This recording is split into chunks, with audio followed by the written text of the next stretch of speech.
Mari, ada nama beliau. Tumenggung Jaya Winata. Kita doakan. Ini beliau juga termasuk keturunan Mbah Krian. Jadi di sini ini semua satu keturunan si Mbah Krian. Kita doakan si Mbah Kyai Jaya Winata, Mbah Nyai Jaya Winata lan sedayanipun ingkang sami sumare, penjara-penjaraipun, santri-santrinipun, putra wayahipun, iki pinaringan pangapura, pinaringan jembar alam kuburipun.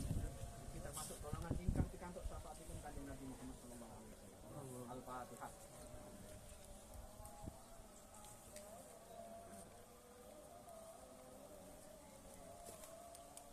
Nah, dari mana tahu namanya? Ini. Ya.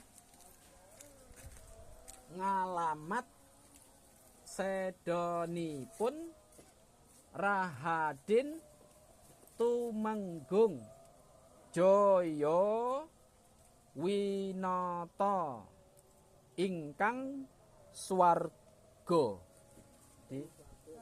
Ya, biasanya karena tulisannya gini, go-nya begini. Kalau swargi kan nanti dia ada ininya.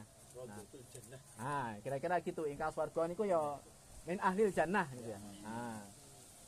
Jadi dari mana saya dapat nama Jaya yang Winata tulisannya kayak gini, yang dari situ ya. Saya meninjau ke sini, setelah dari sana saya ke sini, saya bandingkan tulisan Winatanya yang Winata tadi sama. Oh, berarti betul di sana tulisannya Winata.